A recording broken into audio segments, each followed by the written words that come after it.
इन साथियों, स्वागत आप सभी का अपने यूट्यूब चैनल बिग जोस के द टॉप 20 शो में। तो साथियों, उम्मीद करता हूं कि आप सभी स्वस्थ होंगे।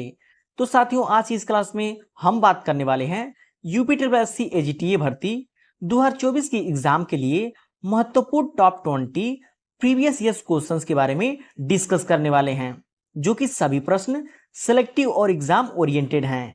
तो साथियों, मैं डेली एजीटीए अभ्यर्थियों के लिए द टॉप 20 शो लेकर आता हूं, जिसमें सिलेक्टिव और एग्जाम ओरिएंटेड सभी क्वेश्चन होते हैं, जो कि आप सभी के एग्जाम के लिए बहुत ही हेल्पफुल होने वाली है। तो वीडियो को ध्यान से देखिएगा और वीडियो पसंद आए तो और दोस्तों के पास शेयर करके चैनल को सब्सक्राइब जरूर कर लीजिएगा।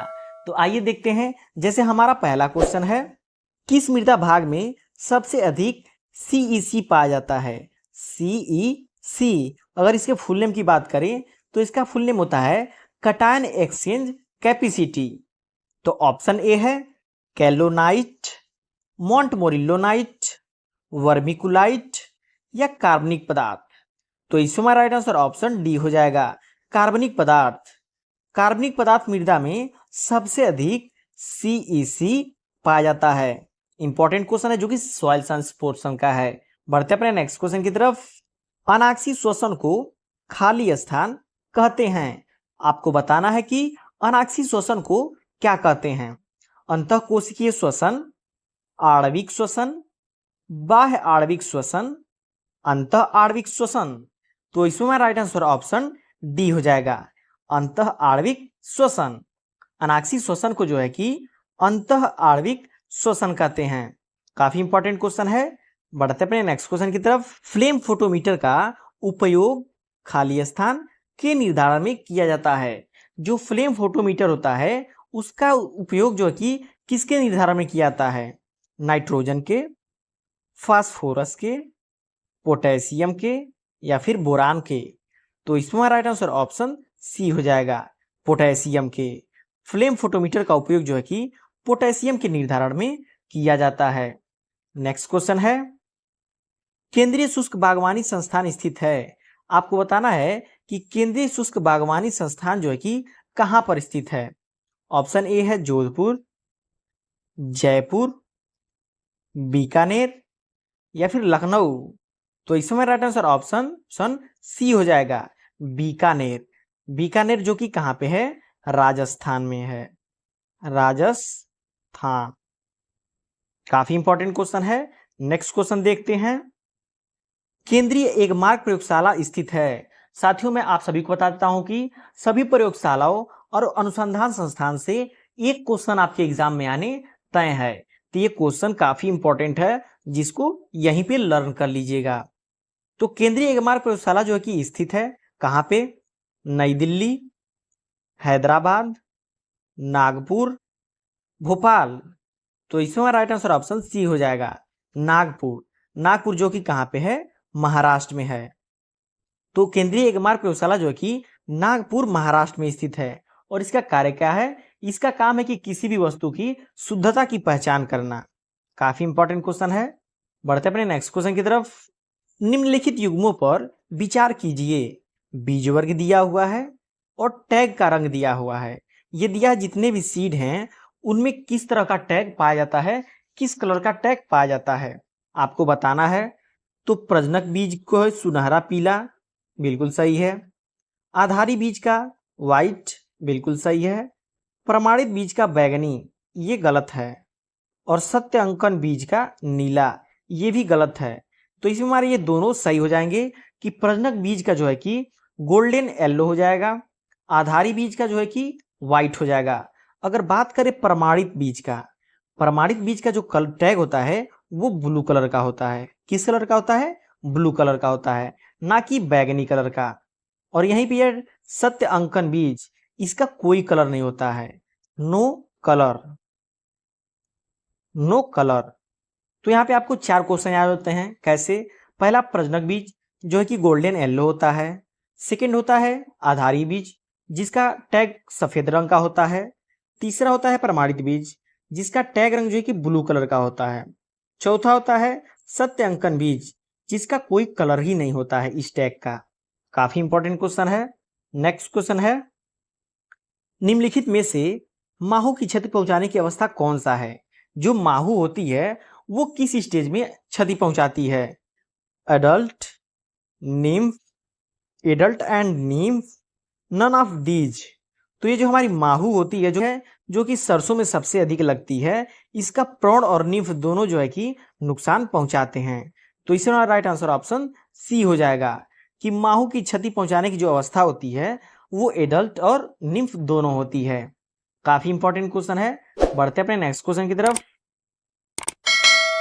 किस पदार्थ में गंधक अधिकतम मात्रा में पाया जाता है? आपको बताना है कि इन चारों में से गंधक किस में अधिकतम मात्रा में पाया जाता है? ऑप्शन ए है ammonium sulphate, potassium sulphate, single super phosphate या फिर जिप्सम। तो इसमें राइट आंसर ऑप्शन ए हो जाएगा, अमोनियम फास्फेट। अगर बात करें तो इनमें 24% जो है कि सल्फर पाया जाता है और 21% जो है कि नाइट्रोजन से मिलकर बना होता है।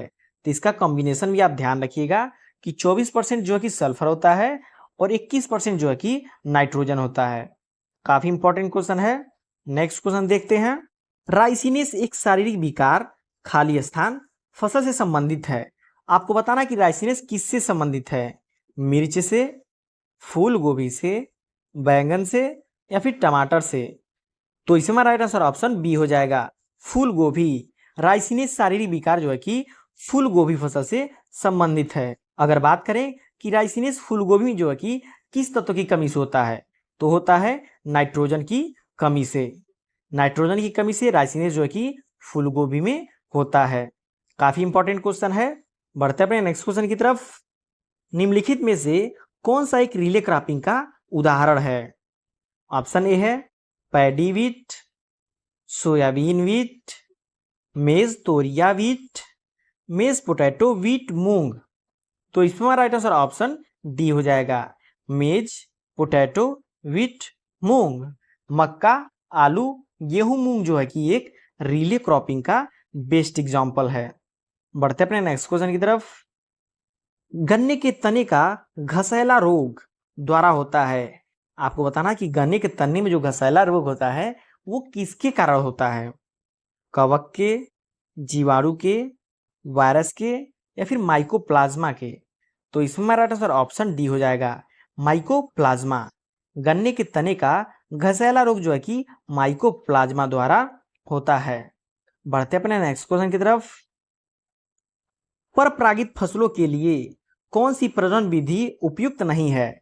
आपको बताना है कि परपरागित फसलों के लिए कौन सी प्रजनन की विधि उपयुक्त नहीं है। देखिए क्वेश्चन को पढ़ते समय क्वेश्चन के लास्ट में क्या है या फिर नहीं है, इसको ध्यान देना बहुत ही इंपॉर्टेंट होता है, क्योंकि बहुत लोग यहीं पे क्वेश्चन गलत कर देते हैं। ऑप्शन ए है mass selection, back cross method, heterosis breeding, recurrent selection. तो इसमें राइट आंसर ऑप्शन ए हो जाएगा, मास सिलेक्शन। परपरागित फसलों के लिए जो है कि मास सिलेक्शन प्रजनन विधि उपयुक्त नहीं है, क्योंकि यह स्वपरागित फसलों में होती है। तो इसलिए हमारा राइट आंसर ऑप्शन ए हो जाएगा। बढ़ते अपने नेक्स्ट क्वेश्चन की तरफ। राष्ट्रीय समेकित नासी जीव प्रबंधन केंद्र स्थित है। आपको बताना है कि राष्ट्रीय समेकित नासी जीव प्रबंधन केंद्र कहाँ पे स्थित है? ऑप्शन ए है देहरादून, लखनऊ, पंतनगर या फिर इनमें से कोई नहीं। तो इसमें राइट आंसर ऑप्शन डी हो जाएगा कि इनमें से कोई नहीं, क्योंकि राष्ट्रीय समेकित नासी जीव प्रबंधन जो है कि न्यू दिल्ली में स्थित है। कहाँ पे? न्यू दिल्ली में। तो ये भी आप यहाँ पे याद रख सकते हैं कि राष्ट्रीय समेकित नासी जीव प्रबंधन जो है कि न्यू दिल्ली में स्थित है। बढ़ते अपने नेक्स्ट क्वेश्चन की तरफ। बोल्टिंग खाली स्थान, फसल से संबंधित है।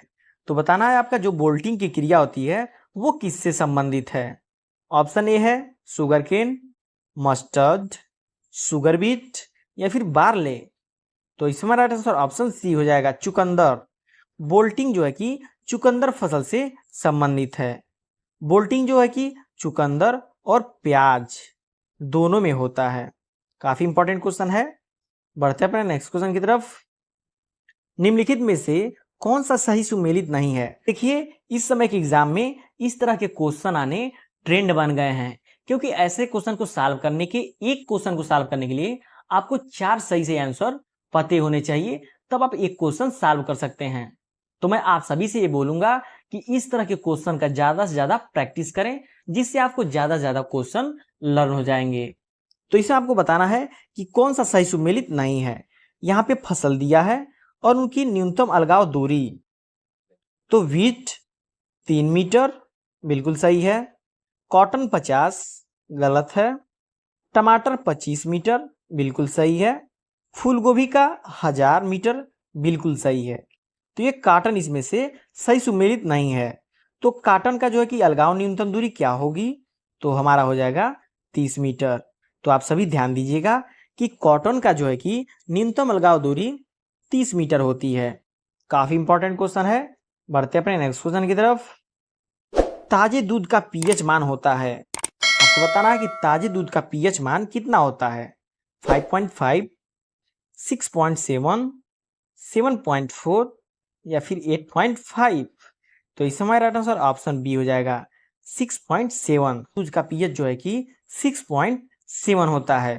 अगर बात करें तो 6.5 से लेकर के 6.7 के बीच में ताजे दूध का पीएच पाया जाता है। काफी इंपॉर्टेंट क्वेश्चन है। आइसक्रीम में दूध वसा का लगभग प्रतिशत होता है। जो आइसक्रीम होता है उसमें दुग्ध वसा का लगभग कितना प्रतिशत होता है। ऑप्शन ए है 8, 12%, 16%, 20%। तो इससे हमारा राइट आंसर ऑप्शन बी हो जाएगा 12% जो है कि आइसक्रीम में दूध वसा प्रतिशत पाया जाता है। बढ़ते अपने नेक्स्ट क्वेश्चन की तरफ। बर्बरी नस्ल है, ये देखिए काफी इंपॉर्टेंट क्वेश्चन है जो कई बार सभी एग्जाम में पूछा जा चुका है, बहुतों बार पूछा जा चुका है। बारबरी नस्ल है, किसकी नस्ल है? बकरी की नस्ल है, गाय की नस्ल है, भैंस की नस्ल है या फिर भेड़ की नस्ल है। तो बारबरी जो है कि बकरी की नस्ल है। यहाँ पे आपको एक ट्रिक बता रहे हैं, ब से बारबरी, ब से बकरी। तो यहाँ पे ब से रिलेट करके इस क्वेश्चन को आसानी से कर सकते हैं। ब से बकरी, ब से बर्बरी नस्ल। तो यहाँ पे आप इसको याद कर सकते हैं। बढ़ते अपने नेक्स्ट क्वेश्चन की तरफ। असील एक नस्ल है, असील जो है किसकी नस्ल है? बत्तख की, टर्की की, मुर्गी की या फिर गिनी फाउल की। तो इसमें हमारा आंसर ऑप्शन सी हो जाएगा। असील एक नस्ल है, वो है मुर्गी की। काफी इंपॉर्टेंट क्वेश्चन है। देखिए एनिमल हस्बेंड्री के पोल्ट्री से ये रिलेटेड क्वेश्चन है, जो कि एनिमल हस्बेंड्री के भी 5 नंबर आपके एजीटीए में आने हैं। तो देखिए इससे भी क्वेश्चन आ सकते हैं, जो कि काफी इंपॉर्टेंट क्वेश्चन है। बढ़ते अपने लास्ट क्वेश्चन की तरफ और काफी मोस्ट इंपॉर्टेंट क्वेश्चन की तरफ। खीस क्या है? आपको बताना कि जो खीस होता है वो क्या होता है। मादा द्वारा बच्चा देने के बाद प्रथम बार निकाला गया दूध, संघनित दूध, वाष्पीकृत दूध या बिना जमा हुआ दूध।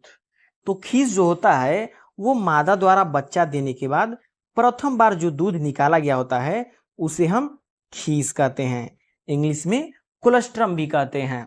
इस बच्चों में जो है कि रोग प्रतिरोधक क्षमता उत्पन्न करती है। अगर बात करें खीस में दूध की अपेक्षा 2 गुना केसीन पाया जाता है। कितना? 2 गुना केसीन। अगर दूध में 1 केसीन पाया जा रहा है तो जो है कि खीस में 2 केसीन पाया जाता है। काफी इंपॉर्टेंट क्वेश्चन है।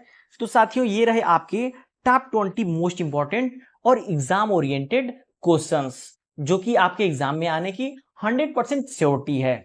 तो आई होप आप सभी लोग सारे क्वेश्चन अच्छे से समझ आए होंगे और लर्न हो गए होंगे। अगर वीडियो पसंद आए तो लाइक जरूर कीजिएगा। चैनल को अभी तक सब्सक्राइब नहीं किया तो सब्सक्राइब जरूर कर लीजिएगा, क्योंकि मैं डेली इस टॉप 20 शो में 20 selective most important exam oriented questions खोज करके लाता हूं, जो कि आप सभी के लिए बहुत ही हेल्पफुल होगी। तो मिलते हैं नए क्लास में नई टॉपिक के साथ। तब तक के लिए टेक केयर।